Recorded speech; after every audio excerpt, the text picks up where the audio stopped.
السلام علیکم ورحمۃ اللہ وبرکاتہ نحمده ونصلي على رسوله الكريم أما بعد قال الله تعالى في القرآن المجيد والفرقان الحميد فاقصص القصص لعلهم يتفكرون۔ محترم سامعین و سامعات، ہم بحمدللہ تعالی اپنے سیکنڈ لاسٹ لیکچر میں اصحاب الکہف کے واقعے کو پڑھ چکے ہیں بڑے ہی تفصیل کے ساتھ۔ اگر کسی نے وہ نہیں سنا تو اس کو سنیں، انشاءاللہ دوبارہ کہیں اور سے پڑھنے کی ضرورت نہیں پڑے گی۔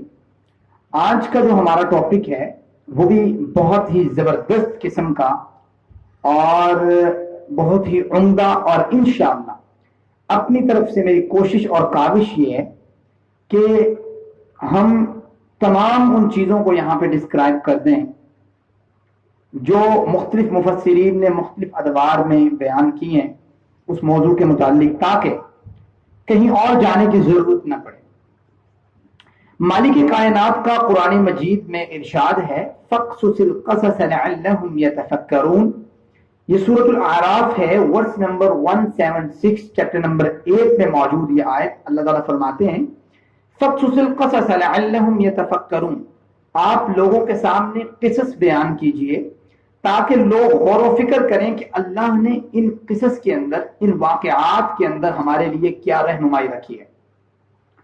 لیکن سامعین، آج ہم جو واقعات پڑھنے کے لیے جا رہے ہیں قرآن مجید سے، وہ واقعات چیپٹر 16 میں موجود ہے، جس کو ذوالقرنین کے نام سے جانا جاتا ہے۔ آپ پچھلی ویڈیو لیکچر میں بھی یہ بات دیکھ چکے ہیں کہ جو اصحاب الکہف تھے اس کے متعلق بھی اللہ تعالیٰ نے بیان کیا، تو اس کا اس لیے بیان کیا کہ یہودیوں نے مشرکین مکہ سے کہا تھا کہ آپ اللہ کے رسول مطلب محمد سے یہ سوال کریں، اگر وہ پیغمبر ہوئے تو وہ ان سوالوں کے جواب دے دیں گے۔ تو اللہ کے پیغمبر سے جو سوال کیے گئے تھے وہ 3 سوال جو میں نے آپ کے سامنے ذکر کیے تھے۔ سب سے پہلا سوال اصحاب الکہف کے متعلق تھا کہ اصحاب الکہف کون ہیں۔ دوسرا سوال یا تو وہ موسیٰ خضر کے بارے میں، ان کے واقعے کے متعلق تھا، یا روح کی حقیقت کے متعلق تھا، مختلف مفسرین میں مختلف روایات ہیں۔ اور تیسرا سوال ذوالقرنین کے متعلق تھا کہ ذوالقرنین کون ہے۔ اچھا، بات ابتدا کرنے سے پہلے، بات شروع کرنے سے پہلے اپنے ذہن میں آپ اس بات کو رکھیں کہ ہمیں کچھ چیزیں ایسی ہیں جو قرآن اور احادیث سے، اتھینٹک احادیث سے معلوم نہیں ہیں۔ مختلف مفسرین نے بائبل اور دیگر جو کتب ہیں یہودیوں کی یا عیسائیوں کی، اور مختلف جو کتب ہیں ان کا مطالعہ کر کے یا تاریخی حقائق کو یا تاریخی روایات کو بیان کر کے انہیں ایڈریس کیا ہے۔ لیکن اگر ہم یہ چاہتے ہیں کہ وہ قرآن اور حدیث میں موجود ہیں تو ایسا نہیں ہے۔ اللہ تعالیٰ نے قرآن مجید میں انہی چیزوں کو بیان کیا جو ہمارے لیے فوائد رکھتی تھی، جو ہمارے لیے فائدہ مند تھی۔ اب آپ دیکھیں ذوالقرنین کے واقعے کے اندر ہمیں کچھ چیزیں ایسی ہیں جو معلوم نہیں ہیں۔ سب سے پہلی چیز کہ ذوالقرنین کا اصل نام ہمیں معلوم نہیں ہے۔ اب کوئی مفسر کہے گا کہ اس کا نام یہ تھا، کوئی کہے گا یہ تھا، کوئی کہے گا یہ تھا، تو وہ ان کی قیاس آرائیاں ہیں، وہ ان کے اندازے ہیں، وہ اتھینٹک نہیں ہیں۔ کہتے ہیں کہ یہ بھی ہمیں نہیں پتا کہ ذوالقرنین کس علاقے کا بادشاہ تھا، ٹھیک ہے۔ تیسری چیز، ہمیں یہ بھی معلوم نہیں ہے کہ وہ کس قوم سے تعلق رکھتا تھا۔ جیسے بہت سے لوگ کہتے ہیں کہ وہ، بہت سے مفسرین نے لکھا کہ وہ ایران سے تعلق رکھتا تھا، حمیر قبیلے سے تعلق رکھتا تھا۔ ہمیں نہیں معلوم قرآن اور حدیث سے۔ ہمیں یہ بھی معلوم نہیں ہے کہ مغرب کی جانب جب وہ گیا ذوالقرنین تو اس کی کون سی قوم سے ملاقات ہوئی، اور یہ بھی معلوم نہیں ہے کہ وہ کس جگہ پہ رکا اور کس کس جگہ پہ اس نے کیا کچھ کیا، یہ بھی ہمیں معلوم نہیں ہے۔ کیا کچھ کیا اس کے بارے میں تھوڑی جو سٹوری جو قرآن مجید نے اس کا واقعہ بیان کیا اتنا کو ہمیں معلوم ہے۔ اس کے بعد وہ مشرق کی جانب جب گیا، وہاں پہ کہاں تک گیا، وہ کون سی سرحد کو عبور کیا، کس مقام تک پہنچا، یہ بھی معلوم نہیں ہے۔ اس کے بعد سب ذوالقرنین کی جو دیوار ہے جو اس نے یاجوج مجوج کو رجسٹ کرنے کے لیے، روکنے کے لیے بنائی تھی، وہ بھی ہمیں نہیں معلوم کہ کس جگہ پہ موجود ہے۔ مختلف قیاس آ رہی ہیں جو آگے چل کے ہم اس پہ ایڈریس کرتے ہیں۔ مختلف لوگوں نے مختلف بات بیان کی ہے۔ تو ایک کافی ساری چیزیں ایسی ہیں، ان کی ایک پوری لسٹ ہے جو چیزیں ہمیں معلوم نہیں ہیں. تو آئیں ذرا ہم ایسا کرتے ہیں کہ قرآن مجید سے اس واقعے کو پڑھنے کی کوشش کرتے ہیں. قرآن مجید نے اس واقعے کو کس طریقے سے بیان کیا ہے. قرآن مجید اگر آپ اوپن کریں، میں تو آپ سے یہی ریکمینڈ کروں گا کہ اگر آپ یہ لیکچر سن رہے ہیں تو قرآن مجید کھول کر، ممکن ہے تو ترجمے والا کھول کر آپ بیٹھیں اور اس کے اوپر سے پڑھنے کی کوشش کریں، اور انشاءاللہ آپ کو اس واقعے کی اچھے طریقے سے سمجھ آئے گی. یہ قرآن مجید کا چیپٹر نمبر 16 ہے، قال علم سپارہ ہے، سورۃ کہف ہے. سورۃ کہف سورت نمبر 18 ہے، ورس نمبر سورۃ کہف کی 83 ہے. مالک کائنات کا ارشاد سنی جائیے گا، اس کے بعد ہم واقعے کو بھی ساتھ ساتھ لے کے چلتے ہیں احادیث اور قرآن سے. اللہ تعالیٰ فرماتے ہیں وَيَسْأَلُونَكَ عَنْ ذِي الْقَرْنَيْنِ، اے اللہ کے پیغمبر یہ آپ سے ذوالقرنین کے متعلق سوال کرتے ہیں. قل، آپ انہیں کہہ دیجئے سَأَتْلُو عَلَيْكُم مِّنْهُ ذِكْرًا، میں ان قریب آپ کے سامنے ذوالقرنین کے کچھ قصے کو رکھوں گا. اللہ تعالیٰ نے کہا سَأَتْلُو عَلَيْكُم مِّنْهُ ذِكْرًا، ذکر کچھ قصہ، کچھ ذکر بیان کرنا، یعنی کہ سارا اس کا واقعہ بیان کرنا مقصود نہیں ہے. آپ نے جو سوال کیا ہے، یہودیوں کی طرف سے مشرکین مکہ نے جو سوال کیا ہے، آپ کے اس سوال کا جواب آپ کو ملے گا. میں آپ کے سامنے کچھ ان کا قصہ بیان کرتا ہوں. آئیے. اِنَّا مَكَّنَّا لَهُ فِي الْأَرْضِ، اللہ کہتے ہیں ہم نے اسے دنیا میں اس کو ہم نے بادشاہت عطا کی تھی، فی الارض زمین میں، وَآتَيْنَاهُ مِن كُلِّ شَيْءٍ سَبَبًا، اور ہر قسم کا اسے ہم نے ذرائع دیے تھے، ہر قسم کی چیز عنایت کی تھی، دنیاوی چیزیں. یعنی اس کے پاس فوج بھی تھی، اس کے پاس جنگی آلات بھی تھے، اس کے پاس دنیا کی جتنی بادشاہت دولت ہوتی ہے وہ تمام چیزیں اس کے پاس موجود تھی. اللہ کہتے ہیں ہم نے اسے دیا تھا. اس نے 3 سفر کیے جو قرآن مجید میں اس کے بیان کیے گئے. سب سے پہلا سفر فَأَتْبَعَ سَبَبًا، اس نے پہلا سفر جو کیا، سٹارٹ کیا کچھ سامان لے کر، حَتَّى إِذَا بَلَغَ مَغْرِبَ الشَّمْسِ، یہاں تک کہ وہ مغرب کی جانب گیا. دیکھیں مغرب کہتے ہیں جہاں پہ سورج غروب ہوتا ہے، اسی وجہ سے آپ نماز مغرب کو مغرب کہہ رہے ہوتے ہیں، چونکہ وہ غروب ہونے کے بعد ادا کی جاتی ہے شفق کی روشنی تک. تو حتیٰ اذا بلغ مغرب الشمس، جب اس نے پہلا سفر جو کیا وہ مغرب کی جانب کیا، وجدہا، وہاں پہ اس نے پایا، تغرب فی عین حامئہ، اس کا سین جو ہے، جو اس نے دیکھا، اس نے یہ دیکھا کہ سورج جو ہے وہ غروب ہو رہا ہے ایک گارے کے اندر، کالے رنگ کے گارے کے اندر. ووجد عندہا قوما، اور اس نے وہاں پہ ایک قوم بھی پائی. یہاں پہ بہت سے لوگوں نے اعتراض کیا اسلام کے اوپر کہ دیکھیں جی قرآن مجید میں تو یہ بات بیان کی گئی ہے کہ سورج جو ہے وہ گارے کے اندر غروب ہو رہا ہے، یہ کیسی قرآن اور ماڈرن سائنس کے ساتھ آپ کمپیئر کر رہے ہوتے ہیں اسے. تو سر یہ اعتراض نہیں ہے. اللہ تعالیٰ نے آج بھی اگر کوئی شخص مغرب کی جانب یا مشرق کی جانب جائے تو اسے ایسا ہی لگے گا. آپ صحرا میں کھڑے ہوں، آپ کو ایسا لگتا ہے کہ وہ سامنے جو ہے یہاں پہ آسمان ختم ہو رہا ہے، سامنے سورج غروب ہو رہا ہے زمین کے جہاں پہ ذوالقرنین کھڑے تھے سامنے دریا تھا، اور دریا آگے سامنے سمندر تھا سارا. اس سمندر کو وہ دیکھ رہے ہیں اور دور سے ایسا لگتا ہے کہ جیسے سمندر کے اندر ہی وہ سورج جو ہے وہ غروب ہو رہا ہے. یہ ان کا جو سین ہے اس کا ذکر کیا گیا ہے. اصل سورج کی جو حرکات و سکنات ہیں اس کا ذکر اللہ تعالیٰ نے قرآن مجید میں کیا ہے. وہ ذکر اللہ تعالیٰ نے سورۃ یاسین کے اندر ورس نمبر 38 میں کیا. اللہ کہتے ہیں وَالشَّمْسُ تَجْرِي لِمُسْتَقَرٍّ لَهَا، سورج اپنی ایک مقررہ جگہ کی جانب سفر کر رہا ہے. وہ اللہ تعالیٰ نے دوسرے مقام پہ اس کا ذکر کیا ہے کُلٌّ فِي فَلَكٍ يَسْبَحُونَ، ہر ایک جو ہے وہ اپنے اپنے مدار میں گھوم رہے ہیں. اللہ تعالیٰ نے اس کو الگ جگہ پہ ڈسکرائب کی. یہ اللہ نے جناب ذوالقرنین کا وہ سین بیان کیا جو ان کے ذہن میں یہ خیال آیا کہ وہ سورج جو ہے اس جگہ پہ غروب ہو رہا ہے. آگے چلیے. اللہ کہتے ہیں قلنا، ہم نے کہا، وہ جو قوم ملی وہاں پہ جب جناب ذوالقرنین جو ہیں انہوں نے مغرب کا سفر کیا، پہنچ گئے وہ آگے جہاں تک عوام الناس رہتی تھی، جہاں تک لوگ رہتے تھے، اس کے آخر تک پہنچ گئے اور وہاں پہ انہیں ایک قوم ملی. اللہ تعالیٰ نے کہا قلنا، ہم نے کہا یا ذوالقرنین، اے ذوالقرنین، ہم نے کہا اے ذوالقرنین، اما ان تعذب، اگر آپ ان کو عذاب دینا چاہیں عذاب دیں، واما ان تتخذ فیہم حسنا، اگر ان کے ساتھ بہتر سلوک کرنا چاہیں تو بہتر کریں. اچھا، اب بہت سے مفسرین نے لفظ قلنا سے، جو اللہ تعالیٰ نے یہاں پہ کہا کہ ہم نے کہا، قلنا ہم نے کہا یا ذوالقرنین، اے ذوالقرنین، تو بہت سے مفسرین نے یہ بات لکھی کہ ایسا محسوس ہوتا ہے، ایسا لگتا ہے کہ یہ نبی تھے جناب ذوالقرنین، لیکن جمہور مفسرین کے نزدیک اور جمہور جو سلف صالحین ہیں ان کے نزدیک انہوں نے ان کو نبی نہیں کہا ذوالقرنین کو، یہ ضرور کہا ہے کہ وہ حاکم تھے، بادشاہ تھے، بہت ہی عظیم انسان تھے، اللہ کے ایک نیک برگزیدہ انسان تھے، یہ ضرور کہا ہے، لیکن انہوں نے کہا یہ نبی نہیں تھے۔ بہت سی مفسرین نے یہ لکھا کہ قلنا، اللہ تعالیٰ نے یہ لفظ کہا کہ ہم نے کہا اے ذوالقرنین، اس سے ایسا محسوس ہوتا ہے کہ یہ نبی ہے۔ تو ایسا نہیں ہے، اس کے جو لوگ کہتے ہیں یہ پیغمبر نہیں ہے، انہوں نے پھر اس کی دلائل دی، انہوں نے کہا دیکھیں قرآن مجید میں بہت سے ایسے مقام موجود ہیں جہاں پہ اللہ تعالیٰ نے ایسے الفاظ ان لوگوں کے لیے استعمال کیے ہیں لیکن وہ پیغمبر نہیں ہے۔ مثال کے طور پر موسیٰ، جناب موسیٰ علیہ السلام کی جو والدہ تھی، اللہ تعالیٰ نے ان کا قصہ جو ہے بیان کیا سورۃ القصص کے اندر، ورس نمبر 7 کے اندر۔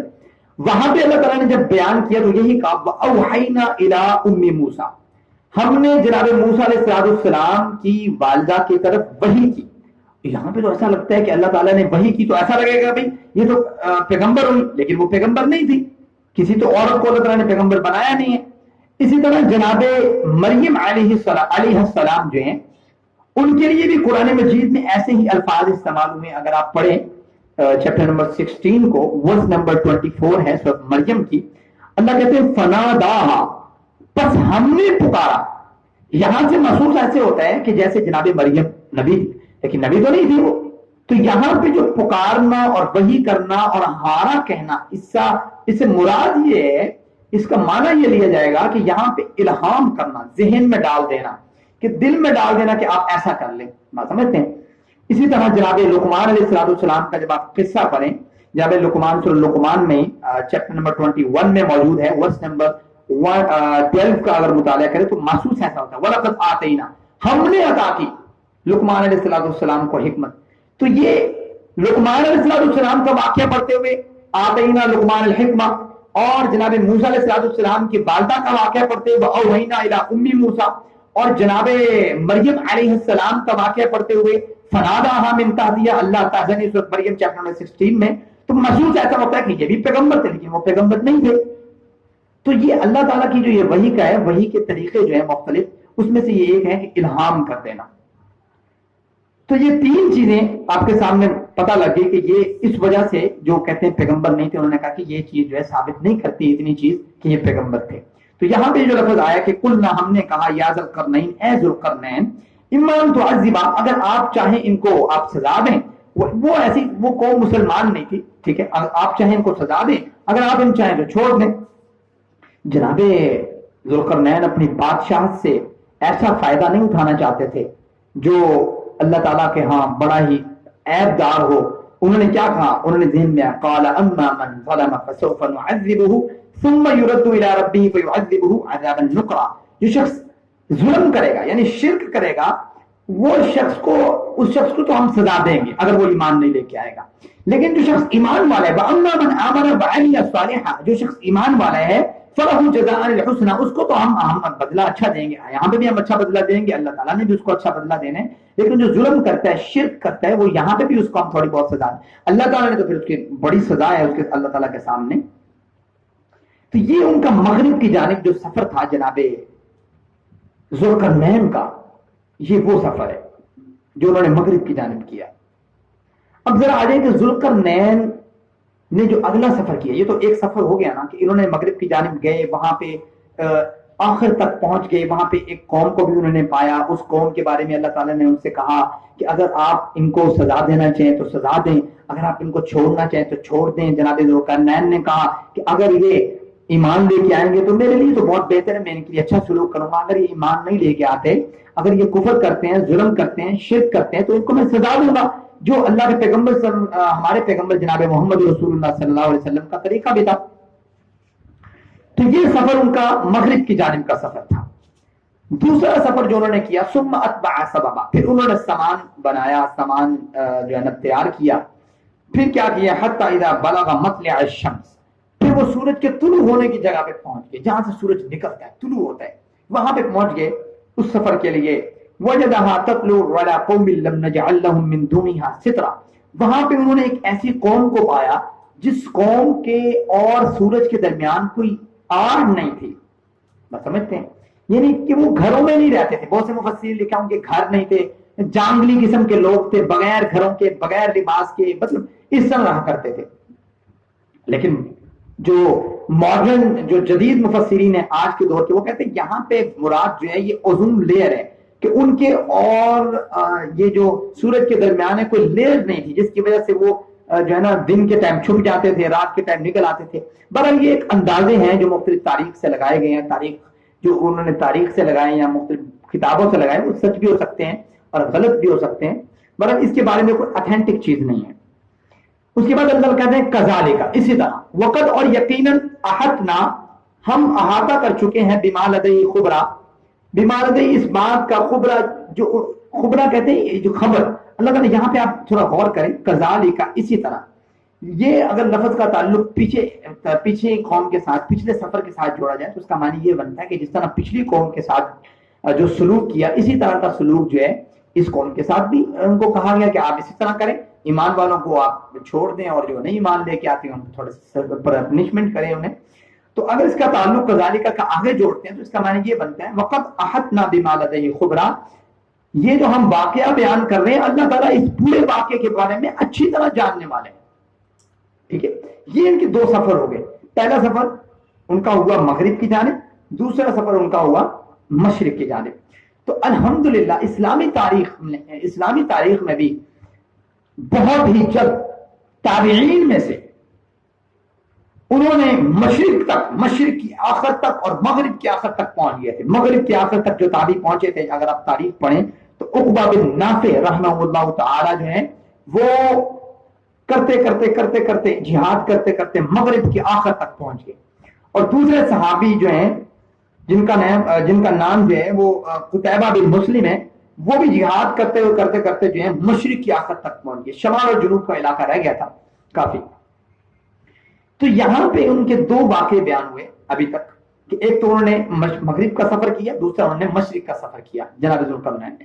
اب ہم ذرا تیسرے سفر سے پہلے ایک دو باتیں کر لیتے ہیں کہ جناب ذوالقرنین جو ہے یہ کون ہے، ان کے بارے میں مختلف مفسرین نے اپنی کیا رائے دی ہیں وہ میں آپ کے سامنے رکھنا چاہتا ہوں. سب سے پہلے تو آپ یہ دیکھ لیں کہ ذوالقرنین جو ہیں ان کا جو نام ہے ذوالقرنین، ذو کا معنی عربی میں ہوتا ہے والا، قرن عربی میں کہتے ہیں کنارے کو بھی کہتے ہیں اور سین کو بھی کہتے ہیں. بہت سے مفسرین نے لکھا جی یہ اس لیے ہے، ذوالقرنین ان کا نام اس لیے تھا کہ ان کی جو حکومت تھی وہ ایک مشرق سے لے کے مغرب تک، ایک کنارے سے دنیا کے لے کے دوسرے کنارے تک تھی، اس وجہ سے ذوالقرنین کہتے تھے. لیکن کچھ مفسرین نے کچھ اور نے کہا کہ ذوالقرنین ان کو اس لیے کہتے تھے، قرن جو ہے وہ سینگ کو کہتے ہیں.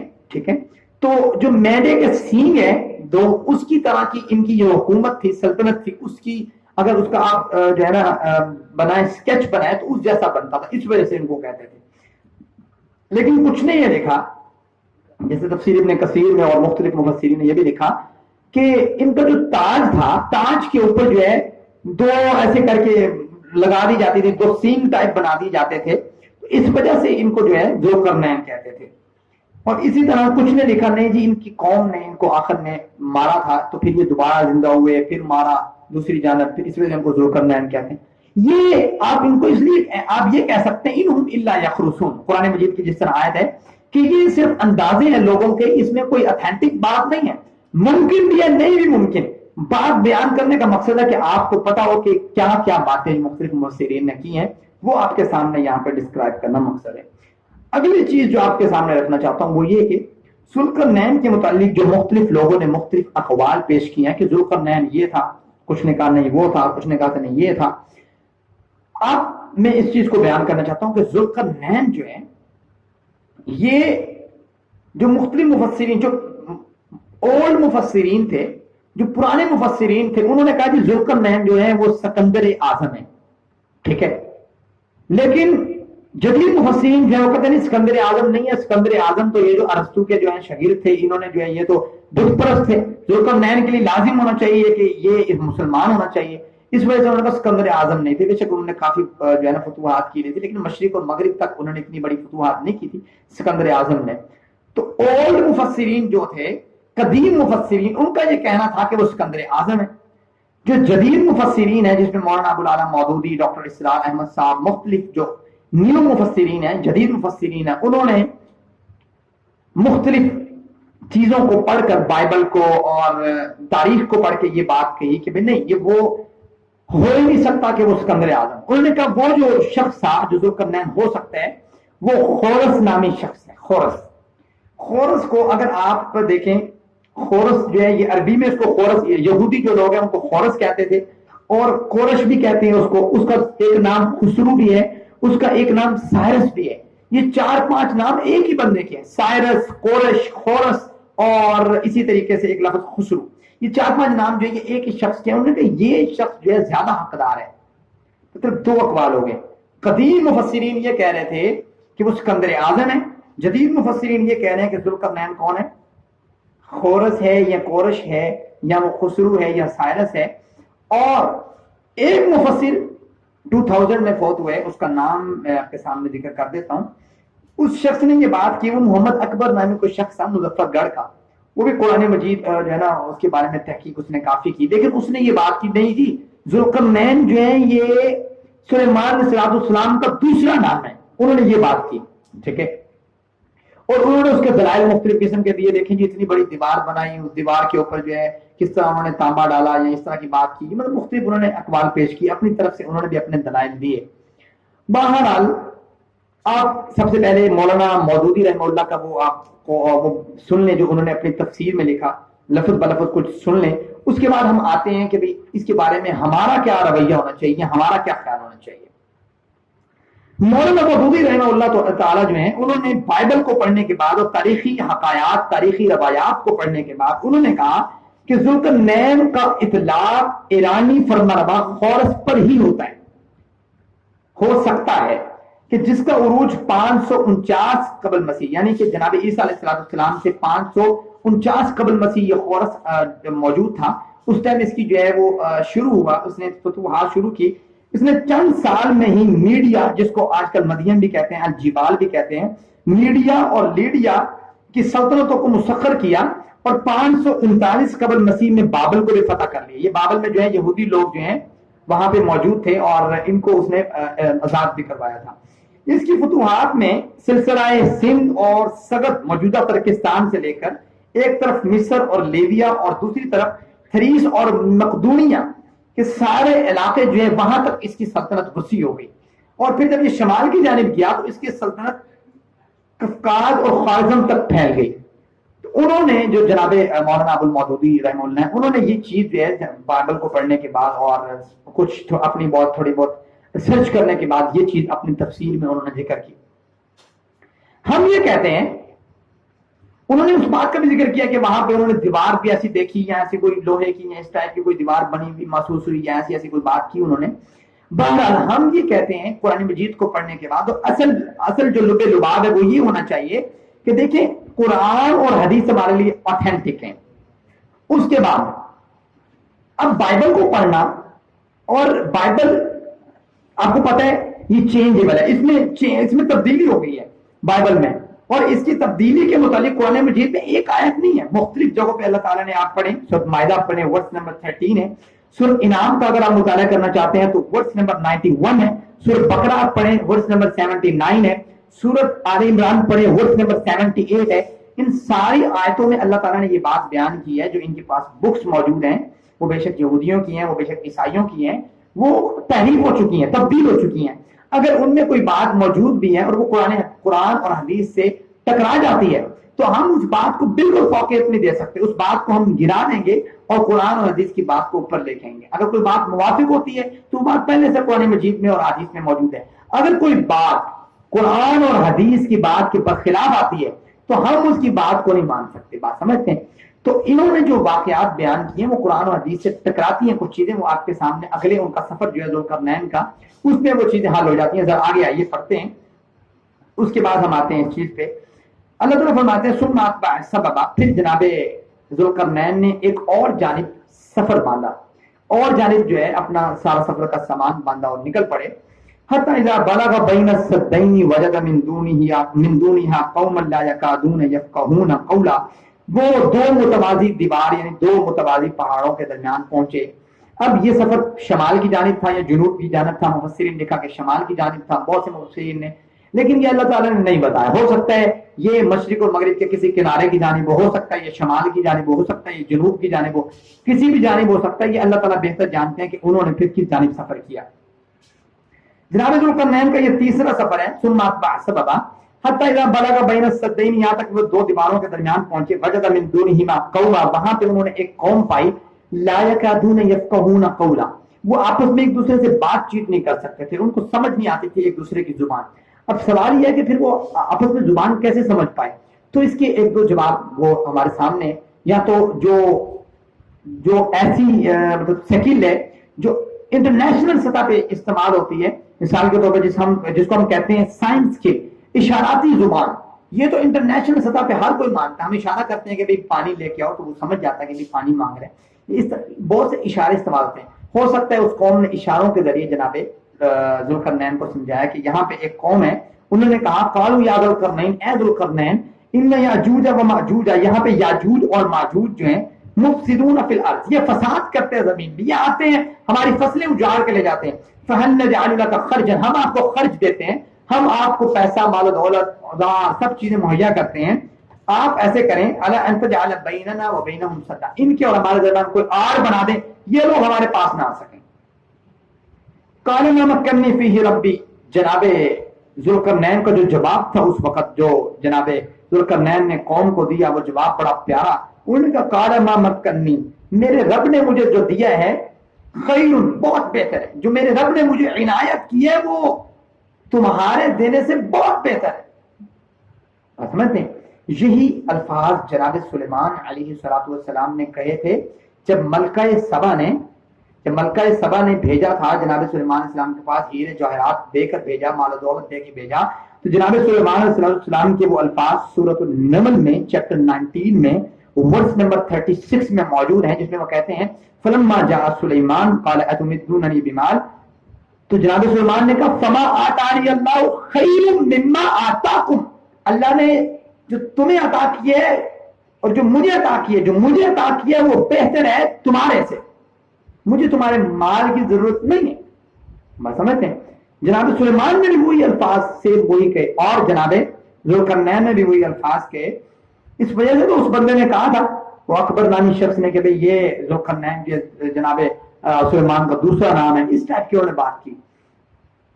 قال ما مکنی فیہ ربی خیر فاعینونی بقوت اجعل بینکم و بینہم ردما. بس آپ ایسے کریں، افرادی قوت کے ساتھ میری مدد کریں، میں انشاءاللہ آپ کو یہ کام کر دیتا ہوں. انہوں نے کہا جناب اب آپ دیکھیں جو دیوار یاجوج ماجوج کو روکنے کے لیے جناب ذوالقرنین نے بنائی، اس دیوار کا اسٹرکچر کیا تھا، وہ دیوار کس طریقے سے بنی تھی، اللہ تعالیٰ نے خود بیان کیا ہے.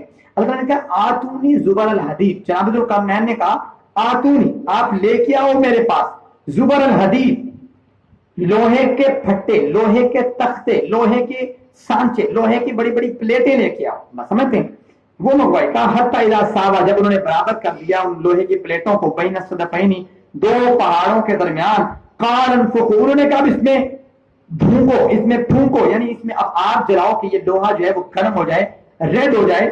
حتی اذا جعلوا نارا، جب وہ آگ بن گیا، لوہا مطلب ریڈ ہو گیا، تو قال آتونی افرغ علیہ قطرہ، تو انہوں نے کہا اچھا ایسے کرو، آتونی لے آؤ میرے پاس، افرغ علیہ قطرہ، میں اس کے اندر اب میرے پاس تم تانبا لے آؤ، افرغ علیہ قطرہ، میں اس کے اوپر تانبا جو ہے وہ انڈیل دیتا ہوں. یعنی کہ انہوں نے پلیٹیں لگائی، کس چیز کی؟ لوہے کی پلیٹیں رکھی، پھر اس کے اندر جو ہے اس کو جلایا، اس کو آگ لگائی، سرخ کر دیا اس کو پکڑ کے، پھر اس کے اوپر جو ہے انہوں نے تانبا پگھلا ہوا ڈالا. یہ سٹرکچر ہے جو اللہ تعالیٰ نے قرآن مجید میں بیان کیے. اس کے بعد کہا جناب ذوالقرنین نے فمستطاعوا ان یظہروہ وما استطاعوا لہ نقبا. اب یہ جو قوم ہے یاجوج ماجوج، یہ استطاعت نہیں رکھتی ان یظہروہ کہ وہ اس پہ چڑھ جائے، وما استطاعوا، یا وہ استطاعت نہیں رکھتی لہ نقبا، اس میں نقب لگانے کی، سوراخ کرنے کی اب وہ استطاعت نہیں رکھتی. پہلے اللہ تعالیٰ نے استاؤ کا لفظ استعمال کیا، پھر استطاعوا کا. اصل میں استطاعوا ہوئی، استاؤ جو لفظ ہے اصل میں استطاعوا ہی ہے، تا کو ثقیل ہونے کی وجہ سے حذف کر دیا گیا ہے. وہ اس وجہ سے بھی مفسرین نے لکھا ہے کہ پہلا جو چڑھنا جو ہے اس دیوار پہ زیادہ آسان ہے اس پہ سوراخ کرنے کی بجائے. اب یہ دیوار تعمیر ہو گئی ہے. اب ہم یہ کہتے ہیں کہ دیکھیں مختلف لوگوں نے کہا نہیں یہ دیوار جو ہے فلاں دیوار ہے، یہ ایسے ہے، یہ وہ دیوار ہے. تو سب سے زیادہ جو لوگوں نے بات کی انہوں نے کہا جی دیواریں چین ہیں. ہم یہ کہتے ہیں کہ 5 6 7 8 اتنی دیواریں اب تک معلوم ہو چکی ہیں جو مختلف بڑے بڑے حکمرانوں نے بنائی اپنی قوم کو پروٹیکٹ کرنے کے لیے، اپنی قوم کی حفاظت کے لیے. وہ دیواریں تو بہت موجود ہیں.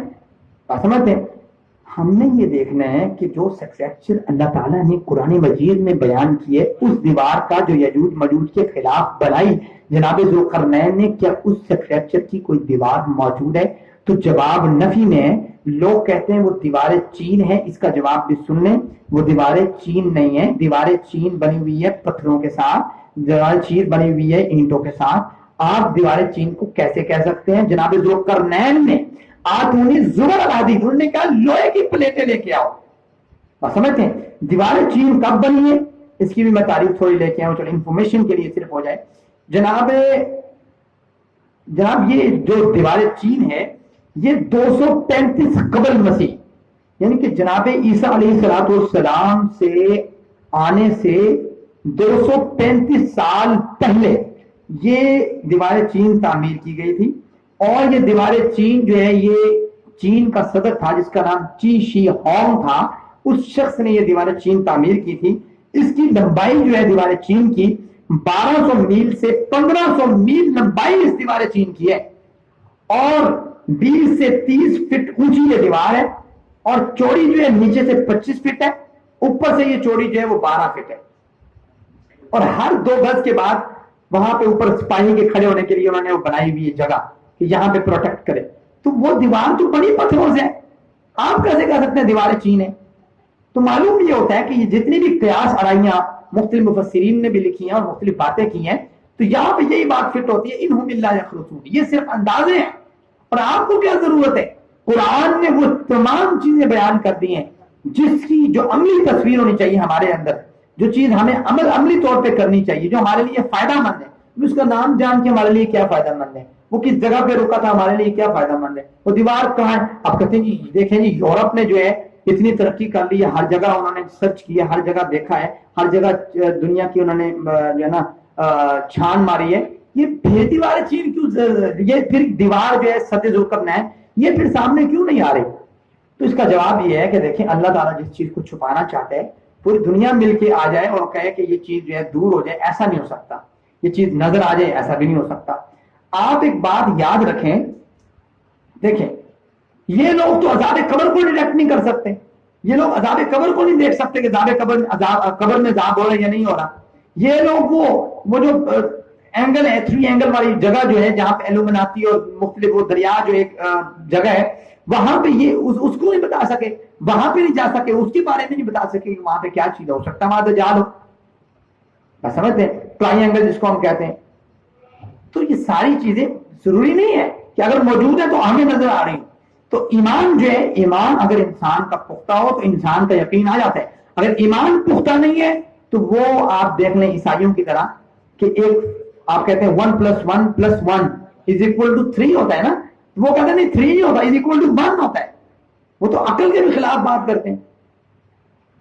وہ کہتے ہیں نا 3 خدا مل کے ایک بن جاتا ہے، ہم کہتے ہیں 1 + 1 + 1 جو ہے = 3 ہے. وہ کہتے ہیں نہیں 1 + 1 + 1 جو ہے = 1 ہے. تو بات یہ ہے کہ یہ اگر ایمان نہیں ہے تو پھر آپ کوئی چیز ماننے کے تیار نہیں ہو سکتے. تو یہاں پہ قرآن مجید میں جو ایک بات بیان کر دی، جو چیز آتھینٹک ہے قرآن نے جو بیان کی اس پہ آپ کا. اس کے بعد دوسرا سوال یہ ہوتا ہے کہ لوگ سوال کرتے ہیں سر یہ یاجوج ماجوج جو ہے یہ مسلمان تھے یا کافر تھے یا یہ انسان بھی تھے یا نہیں تھے؟ یہ سوال اکثر لوگوں کا ہوتا ہے. تو بھائی وہ انسان تھے، اس میں کون سی بڑی بات ہے؟ تاریخی اور احادیث، ایک ضعیف حدیث آپ کے سامنے رکھتا ہوں، اور پھر میں صرف اس لیے رکھ رہا ہوں کہ لوگ جو ہے وہ بیان کرتے ہیں اس کے بعد صحیح حدیث پہ بھی آتے ہیں. ضعیف حدیث ہے جو حدیث مسند احمد میں موجود ہے، حدیث نمبر 10,325 ہے، اور ترمذی میں موجود ہے حدیث نمبر 3,231 ہے. اس میں یہ ہے کہ نوح علیہ السلام کے 3 بیٹے تھے جن کا نام تھا سام، حام اور یافس. تو بیان یہ کیا جاتا ہے کہ سام کی نسل میں سے کل عرب، جتنے عرب لوگ ہیں وہ سام کی نسل میں سے ہیں، اور حام کی نسل میں سے سارے حبشی جو ہے یہ حام کی نسل میں سے ہیں. اب اور آخری جو تھا یافس کہتے ہیں یہ رومی تھے جو, اور یہ چائنیز جو ہیں, اور یہ یاجوج ماجوج جو تھے یہ سارے کہاں سے ہیں, یہ یافس کی نسل میں سے ہیں. یہ بات بھی کرتے ہیں لیکن یہ روایت ضعیف ہے. اب اس بات پہ کہ یجوج ماجوج انسان تھے یا نہیں انسان, اور یہ جو مختلف باتیں کرتے ہیں, ایک کان کا بہت بڑا, دوسرا کان بھی بہت بڑا, ایک نیچے لے کے سو جانا, ایک اوپر اٹھا کے اوپر رکھ کے سو جانا, اوڑھنا بنا لینا, ایک کو بچھونا بنا لینا, یہ ایسی باتیں ہیں, یہ جاہلانہ باتیں ہیں اور غیر علمی اور مطلب بغیر اتھینٹک چیزیں موجود ہیں لوگوں کے درمیان. یہ جو آپ سن رہے ہیں قرآن مجید سے یہ اتھینٹک بات ہے. اب حدیث آپ سنیے, صحیح حدیث ہے, صحیح البخاری میں 3 موقعوں پہ, میں 3 حوالے لکھ کے ہوں, 3 موقعوں پہ موجود ہے. حدیث نمبر صحیح بخاری کی 3348 ہے, حدیث نمبر صحیح بخاری کی 4741 ہے, حدیث نمبر صحیح بخاری کی 6530 ہے. اور اس کے راوی جو ہیں, اس کے روایت کرنے والے یہ بیان کرتے ہیں کہ اللہ کے رسول صلی اللہ علیہ وسلم نے وہ قیامت کا منظر بیان کیا کہ اللہ تعالیٰ کہیں گے کہ آدم علیہ السلام سے, یا آدم, اے آدم, جناب آدم علیہ السلام کہیں گے لبیک وسعدیک والخیر کلہ فی یدیک, اللہ میں حاضر ہوں, ساری خیر تیرے ہاتھ میں ہے, اللہ بتائیے کیا حکم ہے. اللہ تعالیٰ کہیں گے جناب آدم علیہ السلام سے اخرج بعث النار, آپ ایسے کریں جہنم کی آگ کے لیے لوگوں کو نکالیں. جناب آدم پوچھیں گے اللہ میں کس حساب سے نکالوں جہنم کی آگ سے لوگوں کو, تو اللہ تعالیٰ یہ کہیں گے کہ آپ نے جو نکالنا ہے من کل الف, ہر 1000 سے 999 آپ نے ہر 1000 سے 999 شخص جہنم کی آگ کے لیے نکالنے. جب یہ بات بیان کی نا اللہ کے نبی نے, صحابہ کرام پریشان ہو گئے کہ یار 1000 میں سے ایک بندہ جنت میں, حضرت آدم سے یہ کہا جائے گا. اللہ کے رسول سے سوال کر دیا تھا, اللہ کے رسول کو کون سا شخص ہوگا جو ایک بندہ جو جنت میں جائے گا 1000 میں سے. تو اللہ کے نبی نے ان کو کہا کہ آپ خوشخبری ہے آپ لوگوں کے لیے کہ اللہ تعالیٰ نے وہ 1000 جو لوگ ہوں گے وہ یجوج ماجوج ہوں گے, ان میں سے ایک بندہ جو ہوگا وہ تم میں سے ہوگا, یعنی مسلمانوں میں سے ہوگا, مسلم ہوگا. وہ پہلی امتوں میں سے ہو سکتا ہے, بعد والی امت میں سے ہو سکتا ہے. اور اللہ کے رسول نے فرمایا خوشخبری ہو تمہارے لیے کہ مجھے اللہ سے امید ہے کہ تمہاری تعداد جنت میں جانے, امت محمدیہ کی تعداد جو ہے جنت میں جانے والوں میں 4تھے نمبر پہ ہے, یعنی کہ 4تھائی حصہ ہوگی جنت میں جانے والی تمہاری تعداد. صحابہ کرام نے اللہ اکبر کا نعرہ بلند کیا. اللہ کے رسول نے کہا مجھے امید ہے کہ امت محمدیہ کے جو لوگ ہوں گے وہ جنت میں جو جتنے لوگ جائیں گے, پوری دنیا میں جتنے لوگ جائیں گے, 3 حصہ 3/4 حصہ وہ امت محمدیہ کا ہوگا. صحابہ کرام نے پھر نعرہ بلند کیا. اللہ کے رسول نے پھر کہا کہ مجھے اللہ سے یہ امید ہے کہ کل قیامت کے دن جو لوگ جنت میں جائیں گے اس میں آدھا حصہ امت محمدیہ کا ہوگا. سبحان اللہ, الحمدللہ. تو یہ حدیث جو ہے اس بات کا آپ مشاہدہ کر سکتے ہیں کہ اللہ تعالیٰ نے کیا, اللہ کے پیغمبر نے کیا کہا ہے کہ اللہ تعالیٰ یاجوج ماجوج 1000 کو ہوں گے, یعنی بات کن کی ہو رہی ہے, انسانوں کی. تو یہاں پہ یہ بات سمجھ آ گئی کہ وہ کون ہے, انسان ہی ہے بھائی.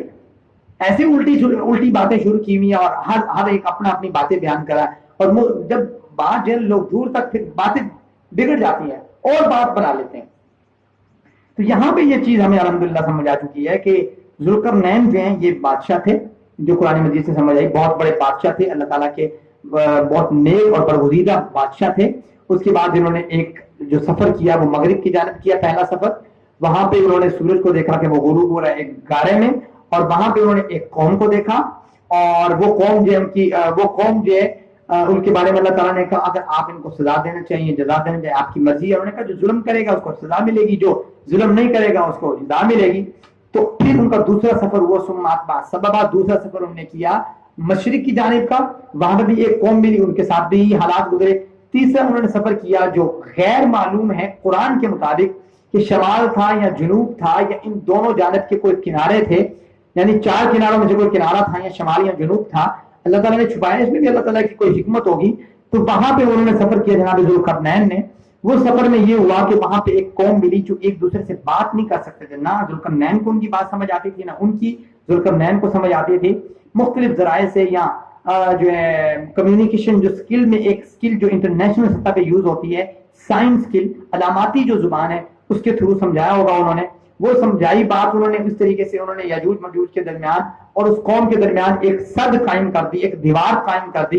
وہ دیوار تعمیر کی انہوں نے لوہے کی پلیٹیں لی، لوہے کے بڑے بڑے درزے لیے، لوہے کے بڑے بڑے جو ہے نا انہوں نے وہ چیزیں لی، اور وہ انہوں نے رکھتے گئے پھر اس میں انہوں نے اس کو گرم کروایا یہاں تک کہ وہ آگ کی مانند ہو گیا. پھر اس میں جو ہے انہوں نے فرمایا کہ آتونی افرغ علیہ قطرہ، اب تانبا لے کے آؤ میں اس کے اوپر انڈیل دیتا ہوں. دیوار بڑی ملائم اور بڑی مضبوط بن گئی. تو یہ سارا جب کام جناب ذوالقرنین نے کر لیا نا، تو آپ جناب ذوالقرنین کے اتنے پیارے الفاظ جو انہوں نے اس کام کرنے کے بعد ادا کیے، لوگوں نے کہا ہوگا کہ واہ ذوالقرنین کیا کمال کی ہے، پہاڑ جیسی بڑی اتنی بڑی جو ہے نا وہ دیوار بنائی ہے اور اس کے اوپر تانبا یہ وہ بڑی زبردست دیوار بنی ہے. انہوں نے کہا ذوالقرنین نے بڑا کمال کا کام کیا. جناب ذوالقرنین کے الفاظ سنیے اور میں اور آپ اپنی زبان کے استعمال کا جائزہ لیجئے کہ کوئی اچھا کام کرنے کے بعد ہم نے جملے کیا بولنے ہیں. جناب ذوالقرنین نے کہا قال ھذا رحمت من ربی، یہ میرے رب کی رحمت ہے، یہ اللہ تعالیٰ نے مجھ پہ رحمت کی ہے، میں اپنی طرف سے اس کو بنا نہیں سکتا تھا، اللہ تعالیٰ نے میرے ذہن میں ڈالا میں نے بنا دی. فَإِذَا جَاءَ وَعْدُ رَبِّي جَعَلَهُ دَكَّا، جب اللہ کا وعدہ آئے گا تو یہ دیوار ریزہ ہو جائے گی. جیسے جناب موسیٰ علیہ السلام جب گئے نا پہاڑ پہ 70 عمراء کو لے کر، اور 70 عمراء نے کہا کہ ہمیں اللہ تعالیٰ کو ہم نے دیکھنا ہے، اللہ تعالیٰ سے بات کریں. جناب موسیٰ نے اللہ تعالیٰ سے کہا، اللہ تعالیٰ نے کہا فَلَمَّا تَجَلَّىٰ رَبُّهُ لِلْجَبَلِ جَعَلَهُ دَكَّا، کہ میں تجلی ڈالوں گا دیکھ سکو گے تو ٹھیک ہے، نہیں سہ سکو گے یعنی پہاڑ نہیں برداشت کر سکے گا تو پھر آپ نہیں دیکھ سکتے. فَلَمَّا تَجَلَّىٰ رَبُّهُ لِلْجَبَلِ، جب اللہ تعالیٰ نے تجلی ڈالی تو وہ پہاڑ کیا ہو گیا، جَعَلَهُ دَكَّا، وہ بھی ریزہ ہو گیا. تو یہاں پہ وہی الفاظ استعمال کیے. یہاں پہ اللہ تعالیٰ نے کہا ہے کیا کہا ہے، فَإِذَا جَاءَ وَعْدُ رَبِّي جَعَلَهُ دَكَّا. جناب ذوالقرنین کہتے ہیں جب اللہ کا حکم آئے گا یہ دیوار کیا ہو جائے گی، ریزہ ہو جائے گی. وَكَانَ وَعْدُ رَبِّي حَقًّا، اللہ کا وعدہ جو ہے وہ بڑا سچ ہے. جیسے حدیث رسول موجود ہے کہ اللہ کے رسول صلی اللہ علیہ وسلم نے حدیث بیان کیا جو رواہ ابن ماجہ میں موجود ہے، حدیث نمبر 3308 ہے. میں لفظ بلفظ آپ کو سنانا چاہتا ہوں، بہت ہی زبردست حدیث ہے. جناب ذوالقرنین نے جو دیوار تعمیر کی تھی، جناب ذوالقرنین نے دیوار جو تعمیر کی تھی یاجوج ماجوج سے بچانے کے لیے اس قوم کو، اس کے متعلق میں آپ کو یہ بتانا چاہتا ہوں کہ یہ لوگ مختلف جو قصص بیان کرتے ہیں، مختلف باتیں بیان کرتے ہیں، نہیں جی وہ دیوار چین ہے، وہ دیوار فلاں دیوار ہے، وہ دیوار فلاں دیوار ہے، وہاں پہ آئیڈینٹیفائی ہوئی، وہ ایران میں، وہ فلاں میں، وہ فلاں میں، اس طرح کی جو باتیں کرتے ہیں. آپ جب اس حدیث کو سن لیں گے، آپ کو ایک بات میں بتانا چاہتا ہوں کہ قرآن یا تو قرآن کی تشریح کر دیتے ہیں، یا پھر حدیث صحیح حدیث آ کے قرآن کی تشریح کر دیتی ہے. تو جب قرآن کی تشریح صحیح حدیث کر دے اور پھر کوئی بات بائبل کی یا تاریخ کی ٹکرا رہی ہو صحیح حدیث سے یا قرآن سے، تو ہم صحیح حدیث کو اور قرآن کو مانیں گے، نہ کہ اس بات کو. اب سنیے گا اس حدیث میں کیا بات ہے. جناب ابو ہریرہ رضی اللہ تعالیٰ عنہ اس کے راوی فرماتے ہیں کہ رسول اللہ صلی اللہ علیہ وسلم نے فرمایا کہ یاجوج ماجوج ہر روز دیوار کھودتے ہیں. جب وہ اتنی کھود لیتے ہیں کہ سورج کی شعاع نظر آ جائے تو ان کا بادشاہ کہتے ہیں کہ اب واپس چلو، باقی کل آ کے کھودیں گے. چنانچہ وہ لوٹ جاتے ہیں. اللہ تعالیٰ اس دیوار کو دوبارہ اصلی حالت میں تبدیل کر دیتا ہے، دوبارہ وہی حالت بن، یعنی کہ وہ پہلے دیوار کو ایک حدیث میں وہ چاڑتے ہیں، ایک میں ابھی اس میں آگے کھودتے ہیں، یا حدیث میں چاڑتے ہیں، چاڑ کے اتنی باریک کر دیتے ہیں کہ بس سورج کی شعاع داخل ہونے والی ہوتی ہے.